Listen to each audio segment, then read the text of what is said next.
Yannick Jadot, candidat Europe Écologie... À tout de suite, Axel. Yannick Jadot, candidat Europe Écologie Les Verts à l'élection présidentielle. Vous avez une directrice de cabinet qui est une sorte de bras de fer et qui bouscule le programme. On vous écoute sur comment rendre la ville de demain plus durable et comment commencer aujourd'hui. Nous vous écoutons en espérant qu'on aura le temps de vous poser quelques questions et que vous pourrez avoir votre train.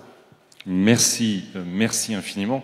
Je suis désolé de bousculer le programme, mais nous ne bousculons pas les horaires. Parce qu'on avait discuté des horaires justement pour rendre tout possible, et ma présence ici et le déplacement que je dois faire en Bretagne où se déroule le sommet sur les océans. Et je pense que pour la ville comme pour les océans, on voit bien aux peintures ici qu'il faut évoluer. Pour celles et ceux qui sont assis, derrière, on tue les baleines. Mais on a évolué, et c'est pas, on a tous lu Melville avec un immense plaisir. Ça ne veut pas dire qu'il faut continuer à tuer les baleines, comme il faut construire les villes comme on les a construites. Donc, merci infiniment de votre invitation, et c'est vrai que c'est un sujet majeur, qui est au cœur des préoccupations et des aspirations, pas simplement des préoccupations, mais des aspirations de nos citoyennes et de nos citoyens. Ça a été dit rapidement, aujourd'hui, les villes sont confrontées à une série de défis dont notre responsabilité est de les transformer en opportunités. Le dérèglement climatique, évidemment, les canicules, les vagues submersions. On a combien 90% des métropoles qui sont sur la côte. Évidemment, les inondations, avec certaines villes qui commencent à rehausser déjà leurs bâtiments. On a la pollution de l'air.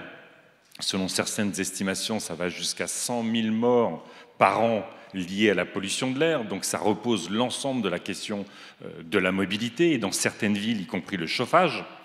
On a évidemment la question de l'accès au logement. Est-ce que les villes les plus dynamiques sont condamnées à être les villes de riches ? Est-ce que les villes les plus dynamiques sont condamnées à ce que les infirmières, les enseignants, les artisans, les caissières habitent à la périphérie ?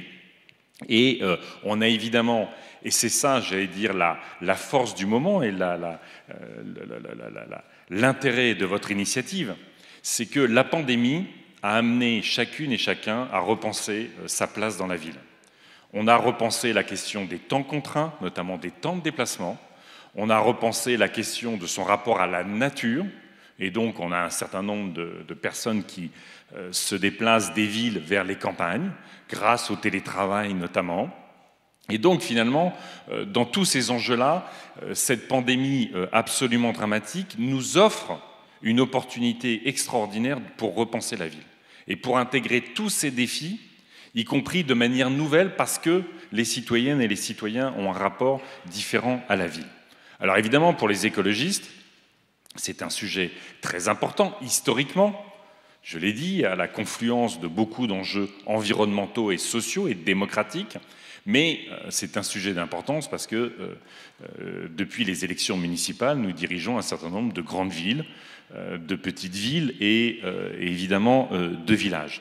Donc des initiatives ont déjà été prises, des engagements sont en cours de réalisation qui vont évidemment, depuis la mise en place des ZFE pour repenser notre capacité à respirer en ville. C'est évidemment la question du bâtiment, du bâti, tout ce qui relève de la rénovation et donc des dépenses contraintes au-delà du confort et de la santé. À Bordeaux, ils ont initié le label Bâtiment Frugal, qui est un label intéressant parce qu'il pose évidemment au cœur du bâtiment la question de la consommation énergétique, voire tous les enjeux de pouvoir d'achat aujourd'hui, mais il pose aussi la question de comment le bâtiment est fabriqué et d'où viennent les matériaux qui sont utilisés pour le bâtiment. C'est évidemment aussi qu'est-ce qu'on consomme ? Alimentation. Comment, y compris dans des grandes villes, on intègre les circuits courts ? C'est pas évident. Quel type d'agriculture urbaine ? Mais la question n'est pas une forme d'indépendance alimentaire des villes qui s'affranchirait aussi de la campagne du point de vue alimentaire, mais on voit bien tout cet enjeu autour de l'alimentation, comment on arrive à mettre 100% de bio dans les cantines, dans les hôpitaux, dans les EHPAD ou pour toute la restauration publique de la fonction publique territoriale. C'est évidemment une ville de la nature, ça a été dit. Pardon d'avoir interrompu votre présentation, mais sur le besoin de nature, il y a des exemples extraordinaires, vous le savez. Je vois à Stuttgart, le maire écolo a mis en place des corridors de circulation de l'air pour que l'air ne soit jamais bloqué. On construit la ville aussi en matière de circulation de l'air. Donc, ça marche bien, c'est une ville sobre. Je l'ai dit, que ce soit sur sa consommation énergétique, sa résilience. Grenoble, et j'en suis fier, Grenoble est ville européenne, ville verte européenne cette année. C'est dommage que le président de la République n'ait pas voulu, en tant que président de l'Union européenne, célébrer Grenoble.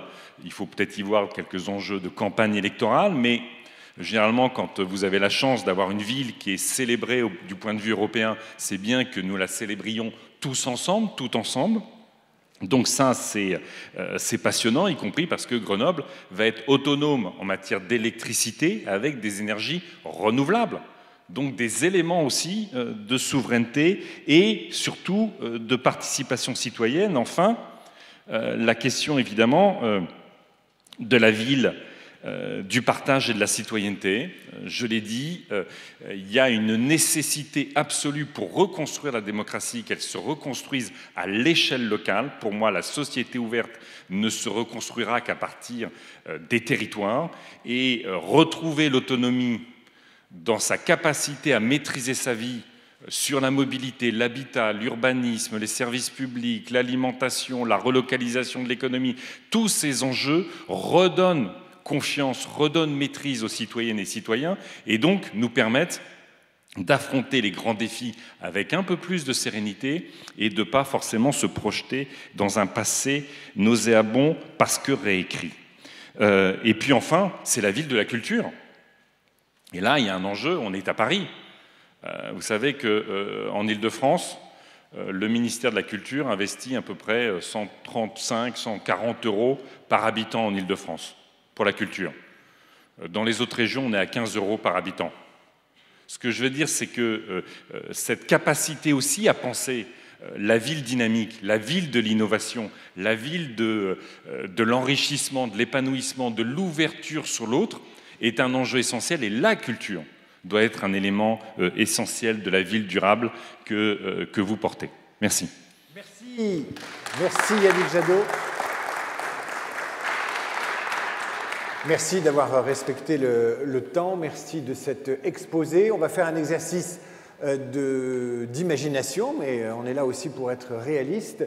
Nous sommes le 24 avril, il est 20h, vous êtes élu président de la République, les résultats tombent sur toutes les chaînes. Ensuite, il y a le protocole républicain, et puis il faut engager votre programme, le mettre en application. Quelles sont les 5 mesures qui correspondent à 5 propositions, qui sont prioritaires, et qu'est-ce que vous mettez en œuvre en priorité parmi les 5 mesures, ou les 10, si vous avez le temps de nous les rappeler? Alors, je vais évidemment faire des propositions qui sont en lien avec le sujet d'aujourd'hui. Mais il est évident que pour nous, la question du climat, la question de la biodiversité, la question de la justice sociale seront au cœur de toutes les politiques publiques. On veut mettre en place ce qu'on appelle la règle d'or climatique, c'est-à-dire que nous conditionnerons toutes nos politiques publiques à leur impact sur l'environnement et particulièrement sur le climat. Ça veut dire quoi? Ça veut dire très clairement, par exemple, nous mettrons 10 milliards € par an d'investissement sur la rénovation du logement, parce que c'est un enjeu essentiel, on le voit aujourd'hui, de pouvoir d'achat. On sait la place du bâtiment dans notre consommation d'énergie. Ça fait le lien avec les débats en ce moment avec l'Ukraine et la Russie, notre dépendance au gaz. C'est évidemment un enjeu, vous mentionnez la question des gilets jaunes, de remettre de l'emploi et de l'activité sur tous nos territoires. à hauteur de 10 milliards d'euros d'investissement sur la rénovation thermique des logements, on est autour de 100 000 emplois dans le bâtiment. Et c'est des emplois locaux, c'est des emplois d'ancrage territorial. Donc, le paquet sur le bâtiment. 2, nous portons l'objectif qui devrait faire consensus dans la société, de la construction de 150 000 logements sociaux par an, 700 000 sur les quinquennats. Là aussi, on sait bien que dans un certain nombre de grandes villes aujourd'hui, les tensions sur le foncier ne permettent plus à celles et ceux qui sont dans la ville toute la journée d'y habiter. Alors ça passe par ce que nous on porte, la garantie universelle des loyers, à travers une agence publique, ça passe sur ce qu'était la loi Duflot au départ, sur l'encadrement évidemment des loyers, ça passe aussi sur, et ce sera un sujet essentiel sur lequel vous avez une responsabilité, me semble-t-il, particulière, je pense à la Fondation, au regard des acteurs que vous rassemblez. Comment on densifie les villes, comment on construit dans les villes, avec les préoccupations qui sont rappelées par les citoyennes et les citoyens de « je veux plus de nature », et c'est vrai qu'on a des villes parfois qui sont terriblement minérales, on veut plus, on veut accéder, et donc il y ait moins de tensions entre l'offre et la demande sur le foncier, sur la disponibilité des logements, et puis voilà, on veut que ça circule, on veut qu'il y ait des îlots de fraîcheur, donc on a aujourd'hui beaucoup d'injonctions contradictoires autour de la construction qu'il nous faut résoudre par le haut. Et ça sera pas, les politiques ne pourront pas décider seuls, les acteurs économiques ne pourront pas décider seuls, et les citoyens ont besoin d'être au cœur aussi de cette réflexion sur ce qu'est la ville, comment elle continue à accueillir, de la même façon comment les villes petites, moyennes ou des bourgs se redensifient, parce qu'on remet du commerce de proximité, parce qu'on remet de l'activité économique, parce qu'on remet des services publics, et donc on a moins tendance à aller artificialiser des terres agricoles avec des nouveaux quartiers qui sont reliés à aucun transport collectif, tout ça, mais on redonne plaisir à habiter en centre-ville. La mobilité. Évidemment, nous, on veut mettre le paquet sur la mobilité collective. C'est 4 milliards d'euros d'investissement sur le train. On a besoin de plus de trains du quotidien, on a besoin de plus de trains de marchandises, plus de trains de nuit. C'est aussi, évidemment, pour nous, le vélo. C'est important à Lyon. Le maire, et je mettrai ça en place au niveau national, c'est prêter un vélo à tous les jeunes de 16 à 25 ans pour qu'au fond, on modifie les comportements et on sécurise à travers des pistes cyclables sécurisées, mais c'est aussi le forfait mobilité durable qu'on met en place, y compris dans les entreprises, pas de manière optionnelle, mais rendue obligatoire, ce qui nous permettrait, par exemple, là aussi en termes de changement de comportement, de rendre gratuit le covoiturage. C'est pas rien de rendre gratuit le covoiturage sur les modifications de comportement, pollution de l'air, utilisation des infrastructures. Donc on est sur tous ces enjeux-là. À Tours, ils sont en train de relancer la cuisine centrale pour qu'elle soit fournie par des agriculteurs bio autour de Tours, qu'on ait une cuisine centrale où de nouveau on cuisine et que l'alimentation soit de circuit court, idéalement bio, pour l'ensemble des publics. Donc il y a aujourd'hui, si je peux me permettre, au fond, vous avez dit à un moment donné... comment on invente, ou je ne sais plus quel terme vous avez employé. La ville durable. Voilà, la réalité, c'est qu'elle n'est pas inventée, la ville durable. La réalité, c'est qu'elle existe par tranches, partout. Dans les pays du Nord, d'ailleurs, et c'est un sujet magnifique, parce que beaucoup dans les pays du Sud. Trop souvent, au fond, la question écologique se règle d'abord par les pays du Nord qui, arrivés à un certain stade de développement et de pollution, prennent là, sur la ville durable, les villes du Sud sont parfois absolument exemplaires. Et ce qui est passionnant, c'est qu'au fond, l'enjeu n'est pas quelle est la ville modèle, l'enjeu n'est pas comment on invente la ville durable, mais comment on fait le lien entre toutes les initiatives incroyables qui sont prises dans le monde, de San Francisco à Séoul, en passant par Sao Paulo ou dans les villes du nord de l'Europe et en France évidemment, et que par des réseaux de maires qui aujourd'hui, reconnaissons-le, sont plus dynamiques que les réseaux d'État, et bien justement on s'inspire de toutes ces villes durables pour faire les toits blancs ici, l'agriculture urbaine là, la mobilité là, les vélos là, le bâtiment là. Et au fond, on a aujourd'hui tout ce qu'il faut pour prendre plaisir à vivre ensemble dans la ville, parce que vivre ensemble, c'est d'abord habiter ensemble. Un dernier mot, Yannick Jadot. La plupart des candidats clivent avec des propositions clivantes et très sectorisées.